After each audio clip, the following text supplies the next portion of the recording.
ঈদকে সামনে রেখে সিরাজগঞ্জে জমে উঠেছে তাঁতের কাপড়ের বাজার। দেশের দূর দূরান্ত থেকে সোহাগপুর হাটে যাচ্ছেন পাইকাররা, তবে ট্রানজিট সুবিধা না থাকায় নেই বিদেশি ক্রেতা, যার প্রভাব পড়ছে বেচাকেনায়। লোকসান নিয়ে তাঁত মালিকরা কিছুটা দুশ্চিন্তায়, তবে পছন্দসই পণ্য কিনে খুশি দেশি পাইকাররা। অপটিক্যাল ব্রাইটেনার, কালার গার্ড এবং ডার্ট লক সমৃদ্ধ অ্যাডভান্স ফর্মুলায় এলো নতুন রে ডিটারজেন্ট পাউডার।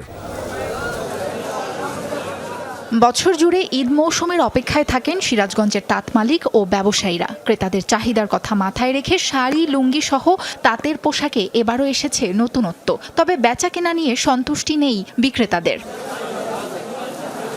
ব্যবসায়ীরা জানান, আগে জেলার তাঁত বাজারে দেশি বিদেশি পাইকারদের আনাগোনা ছিল চোখে পড়ার মতো। তবে এখন ট্রানজিট সুবিধা না থাকায় আসতে পারছেন না বিদেশি পাইকাররা, যার প্রভাব পড়েছে বেচাকেনায়। লোকসানের আশঙ্কায় তাঁত শিল্পের সাথে জড়িতরা। বর্তমান ইন্ডিয়ার ব্যাপারে না থাকার কারণে বেচাকেনা খুবই খারাপ। সম্মুখে যে ঈদের একটা উৎসব, ওরকম উৎসবটাও মনে হচ্ছে না। আজকে কিনে নিয়ে ইন্ডিয়াতে হয়তো কালকে চলে যেত, আমাদের মালামালগুলো খুব দ্রুত পচত, বেচাকেনা ভালো হইতো, কিন্তু সেটা তো আমরা পাইতেছি না। পাশাপাশি ইন্ডিয়া থেকে যে মালগুলো আসে আমাদের দেশে, সেগুলো যদি বন্ধ করা যেত তাহলে আমাদের তাঁত শিল্পটা আবার সেই পুরাতন ঐতিহ্য। ট্রানজিট সুবিধা থাকাকালীন ভারত সহ বিভিন্ন দেশের ব্যবসায়ীরা আসতেন তাঁত বাজারে। পণ্য বোঝাই ট্রাক ভারতে পারাপার হতো বেনাপোল স্থলবন্দর থেকে, সেখান থেকে রপ্তানি হতো অন্যান্য দেশেও। তবে 2024-এর 5 আগস্টের পর থেকে ট্রানজিট সুবিধা বন্ধ হয়ে যায়।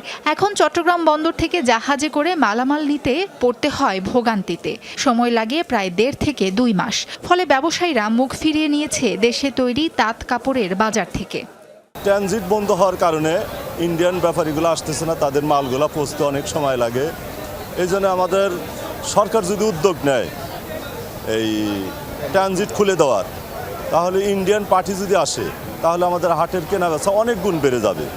তবে চাহিদা মতো কাপড় কিনতে পেরে খুশি দেশি পাইকাররা। আগের চা তাঁতি মেলা বেশি আইছে, আবার ব্যাপারীও বেশি আইছে, মোটামুটি কেনাবেচা আজকে ভালো হইতেছে। আমার কাছে সর্বোচ্চ 2200 টাকা জোড়া কাপড় আছে, আবার সর্বনিম্ন আছে 1300 টাকা জোড়া কাপড়।